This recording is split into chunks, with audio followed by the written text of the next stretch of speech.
Maksud kedatangan kita ke sini sebenarnya memenuhi panggilan dari penyidik Polres Jakarta Timur, ya. Ada satu perkara dilaporkan pencurian dokumen, ya. Kalau lihat pasalnya, pasal 362 berarti pencurian pada umumnya yang dilakukan tidak ada hubungan ikatan keluarga, ya. Ini laporan tanggal 28 Juli 2023. Saat ini sudah masuk penyidikan, ya. Kalau lihat di sini panggilannya sudah penyidikan.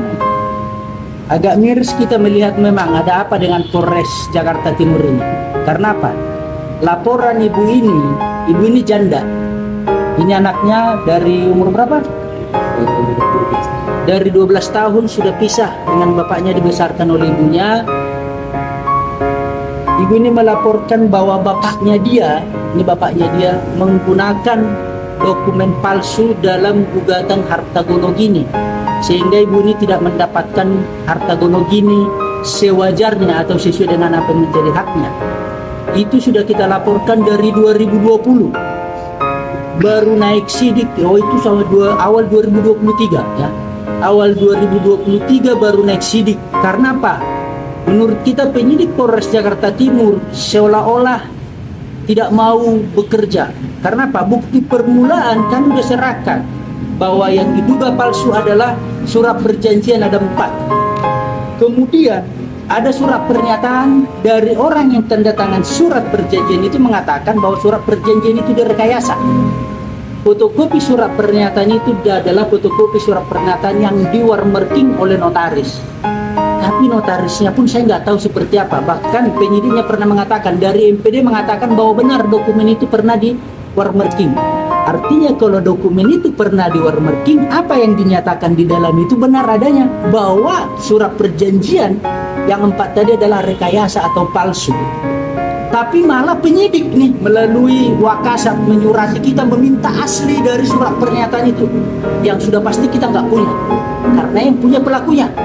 Ya, yang notabene salah satu yang membuat pernyataan itu adalah sekarang menjabat bupati di Sumatera Utara. Kami khawatir karena kekuatan politik ini mempengaruhi Polres Jakarta Timur sehingga tidak bekerja profesional. Itu pun kami lakukan maksimal usaha. Kami buktikan bahwa surat perjanjian itu palsu atau direkayasa. Kenapa? Meterai yang digunakan baru dicetak Juni 2012 dan diedarkan Agustus 2012. Ini ada surat dari Kementerian Keuangan Republik DJP. Nih, tanggal cetak nih, Juni, Agustus, tanggal edar Juni, September 2012. Meterai yang digunakan baru diedarkan 2012, Juni dan September. Tapi sudah digunakan dalam perjanjian 2009. Kira-kira masuk akal nggak? Gitu. Dalam perjanjian 2009, 2010, 2011, dan 2012 April. Ini 2009, ini meterainya, nomornya ini ada di sini, baru terbit 2012.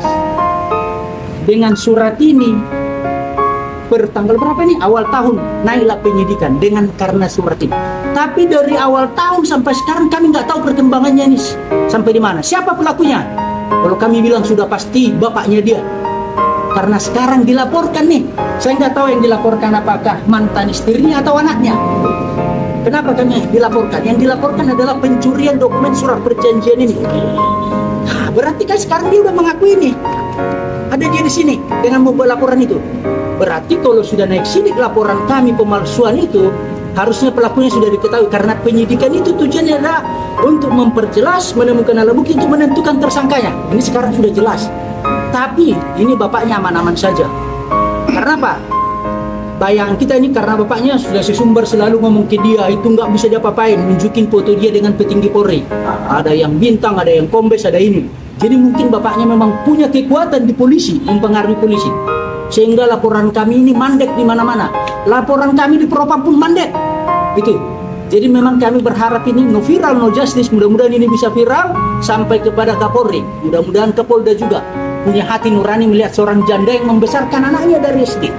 Bahkan yang paling parah sekarang ini anaknya dari mulai SD ditransfer nih 100.000 per minggu, 200.000 per minggu jajannya sekarang diklaim. Maka anaknya ini sudah membuat pernyataan, hitung dan akan saya bayar kembali, kata anaknya. Coba ke bapaknya begitu. Sekarang dilaporkan nih pencurian biasa. Ibu ini kalau dipanggilannya ini pencuriannya di Jalan Pahlawan Revolusi. Sejak bercerai ibu ini tidak pernah ke sana.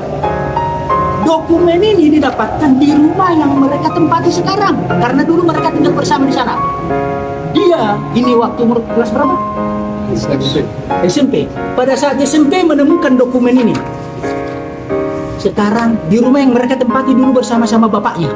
Artinya bapaknya ketinggalan dokumen ini di rumah itu, ditemukan dia waktu masih anak-anak SMP, tapi sekarang dilaporkan pencurian. Itu pun kalau dia yang dilaporkan pencurian masih pencurian dalam keluarga, pasalnya bukan 362. Itu pun harusnya dilindungi Undang-Undang Perlindungan Anak karena kejadiannya pada saat dia masih SMP. Tapi ini tidak diterapkan di perkara ini, bahkan di kedornya. LP 28 Juli sekarang udah penyidikan. Kayaknya seperti ditarget gitu. Tapi laporan ibu ini dari 2020 dan hingga saat ini dari awal tahun sudah penyidikan sampai sekarang nggak ada perkembangan. Entah dikemanain. Selalu penyidiknya beralasan ditugaskan kemana, di ini kemana, di ini kemana. Pemanggilan ini belum datang, pemanggilan ini belum datang. Sementara laporan kami sekarang kami laporkan lagi di Polda, itu orang yang dibilang sulit diperiksa di sini ternyata orang Polda sudah periksa. Memang tidak ada kemauan dari penyidik. Untuk itu makanya ibu ini saat ini pengen menemui Kapolres, mempertanyakan Kapolres tahu nggak masalah ini, karena dulu sudah pernah ketemu Kasat. Kasat udah berulang kali ganti wakasatnya yang memang selalu tetap, tapi tidak pernah bisa menyelesaikan persoalan laporan ibu ini.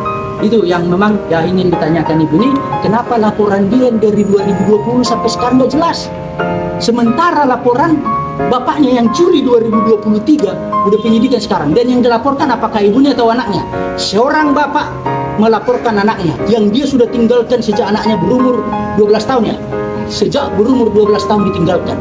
Yang dia kasih jajan 100.000, 200.000 per minggu padahal pengusaha loh. Sekarang ditagih ke anaknya. Ditagih melalui ibunya bahwa itu biaya hidup, katanya, bukan uang jajan anaknya. Anaknya karena sudah lulus, sekarang anaknya ini udah sarjana hukum dan sudah lulus pengacara. Makanya dibilang saya siap berhadapan dengan bapak saya. Bukan saya nak durhaka, bapak saya yang bapak durhaka. Jadi sekarang teman-teman wartawan berubah, bukan anak durhaka lagi, bapak durhaka. Tidak bertanggung jawab dengan apa yang diperbuat. Dia nikahi orang, lahir anaknya tidak bertanggung jawab. Atau mama saya mencuri padahal dokumen itu saya temukan di rumah kami yang kami tempati di Jalan Pangkalan Jatiwaringin. Dan dia memang selama ini sering bilang ke saya bahwa Sumbar, bahwa laporan kalian itu tidak akan berjalan, saya bisa atur semua. Bahkan Polres bisa saya beli semua. Dia selalu mengatakan seperti itu pada saya dan pada adik saya yang masih SMA. Dia memang sudah pede sekali bahwa laporan kami ini mandek dan tidak akan bisa berjalan. Yang saya heran juga, saya dituduh mencuri. Padahal saya saja tidak mengetahui apa-apa tentang dokumen itu. Saya hanya menemukan itu di rumah yang saya tinggali dengan ibu saya di Pangkalan Jati 7. Makanya saya heran itu dengan manusia seperti itu. Harapan saya mendapatkan keadilan yang sebenar-benarnya untuk anak saya, kedua anak saya, Angga dan Gideon. Dimana setiap saya datang ke Polres ini gak pernah ditanggapin.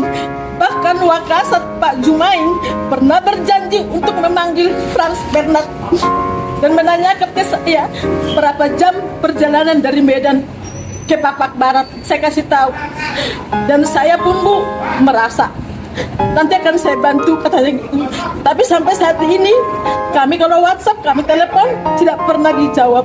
Saya mau minta ke Kapolres, saya minta keadilan untuk demi memperjuangkan kedua anak saya. Saya minta keadilan aja Pak, karena dia selalu ngomong sama anak saya. Dia selalu mengirimin foto petinggi-petinggi Mabes Polri. Papi begini, Papi bisa semua beli. Papi bisa semua beli dengan uang. Polisi bisa semua saya beli, katanya begitu Pak. Pernah dia Pak KDRT, dan di sini juga Pak dia KDRT. Pernah Pak KDRT dia di sini. Dan dia waktu itu Kapolresnya siapa enggak namanya Bang? Pak Mulyadi. Dan dia berserviria dulu dengan Pak Mulyadi. Status tersangka dalam status tersangka di sini. Dan itu jalan sampai ke Irwasda, Irwasin kami suratin, dan jalan puji Tuhan.